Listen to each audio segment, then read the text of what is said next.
Things are always changing on a backlot, so make sure you look out for our new sets from the Western theme film, The Lone Ranger. In our costuming tunnel, keep an eye out for costumes from Oz the Great and Powerful. Sit back, relax, and enjoy your tour.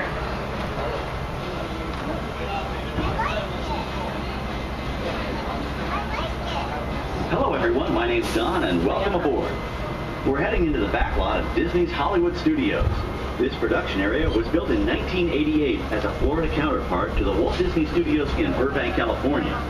We included sound stages, recording studios, high-tech editing rooms, all the tools needed to create movies, TV shows, and radio broadcasts. We've even got our very own water tower too. It's up ahead on the left side of our shuttle. We call it the Earful Tower.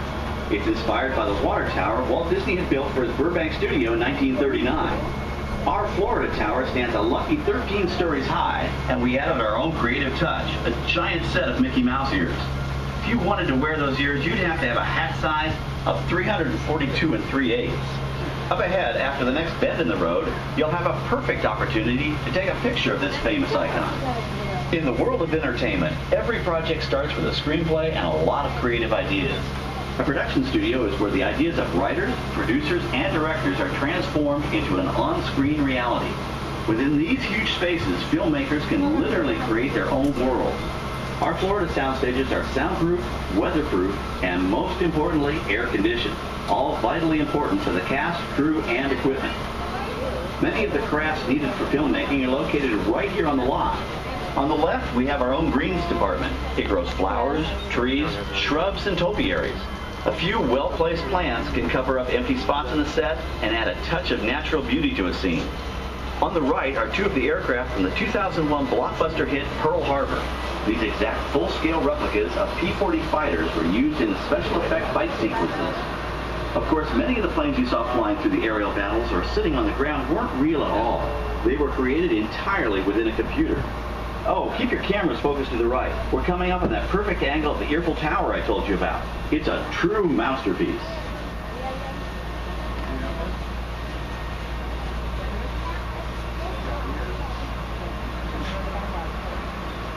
We're entering one of our most glamorous and colorful departments, creative costuming.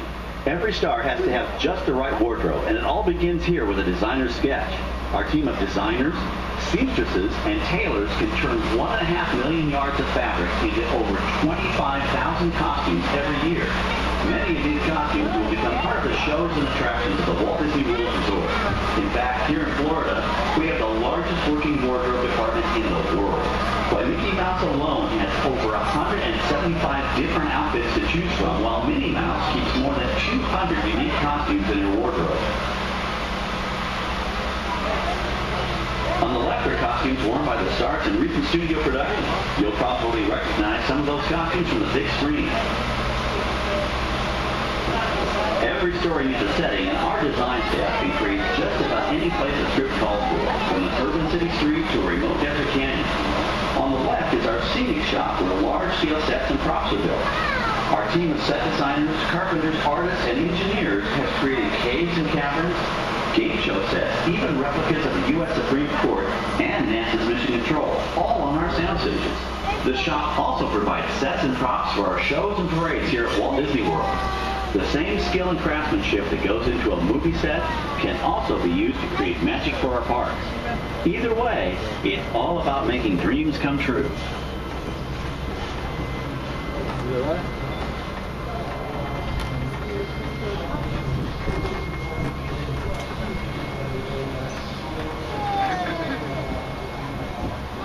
Now we're entering a zone we call the Boneyard.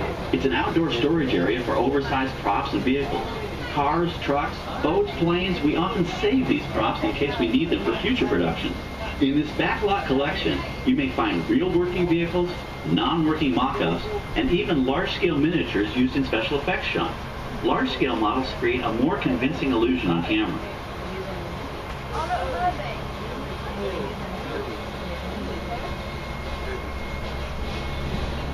Look at that big car. Yeah. Really big car. Like in mine is We're now passing by the sets for our Lights, Motors, Action Extreme Stunt Show. On the left, you may catch a glimpse of the Mediterranean fishing village that sets the stage for this thrilling attraction. We'll get a closer look at it soon, but for now, we're approaching one of the largest standing sets on our back lot. It's over on the right. It may not look like much from this angle, but it's pretty spectacular on the other side.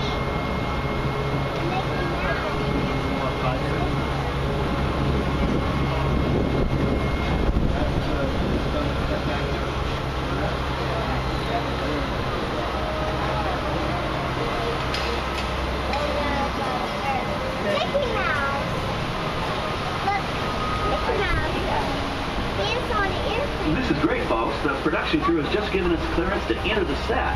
Hello, Backlot Tour. I'm Amy, a production coordinator here at the studios. I can see your shuttle heading toward our canyon set. I've given your driver permission to come in and take a look around.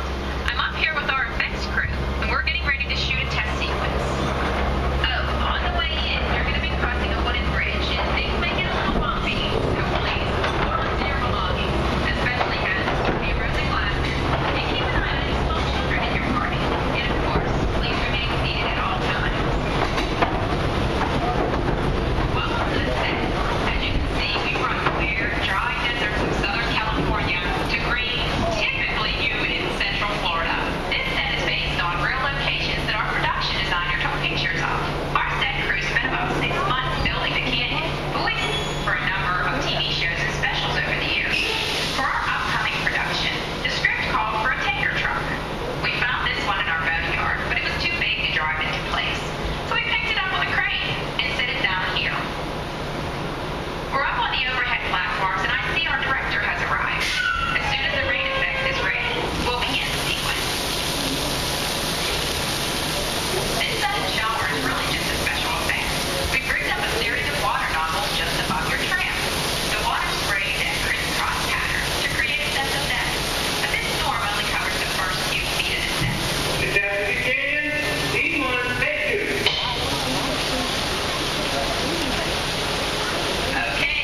Okay, well, thanks, Amy, for giving us access to the set.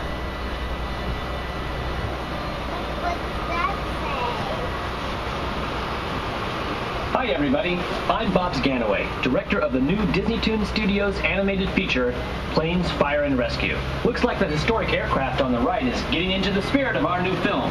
It would fit right in with Dusty Cropper, Dipper, and all their high-flying friends from Piston Peak National Park. You know, that plane was known at airports across the country as November 234 Mickey Mouse, or the Mouse for short.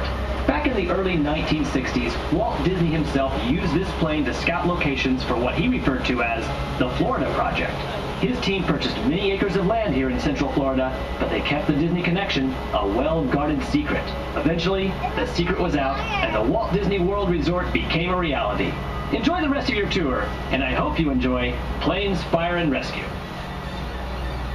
On our right, we once again sweep past the magnificent Mediterranean village of our Lights, Motors, Action Extreme Stunt Show. This high-octane attraction is based on the hit show from the Walt Disney Studios Park in France.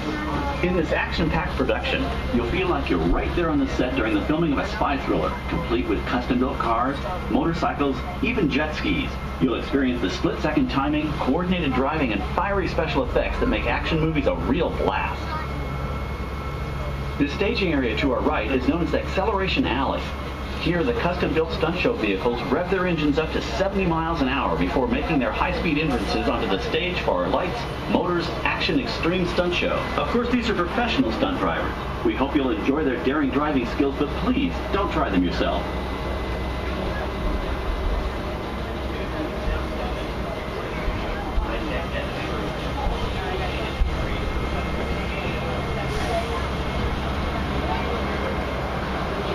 On the left, we've reached our second boneyard with more historic props and vehicles.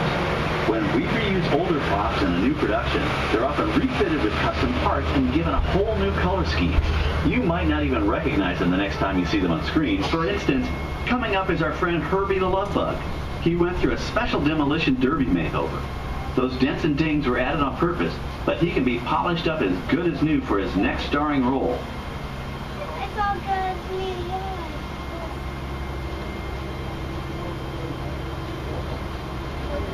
On our right, we now have a very different view of the fishing village set. From this point of view, you can see that there is no inside to the buildings. They are just false fronts or facades. In the movie business, set builders only create what the camera has to see. It's an old movie trick dating all the way back to the silent era.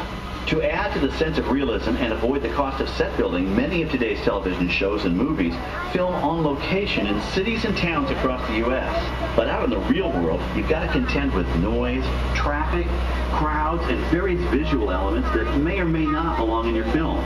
Here on the backlot, we can avoid these problems because we created our very own flexible urban environment.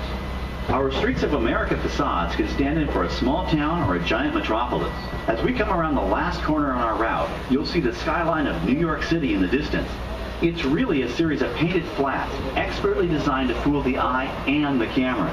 We can dress and decorate these streets to look like any city we want, from Chicago to San Francisco. Depending on the choice of vehicles, props, and costumes, we can even turn back the clock and set our story in a different time. And what's more, these sets are built with Florida weather in mind. They're made to withstand 100-mile-an-hour winds.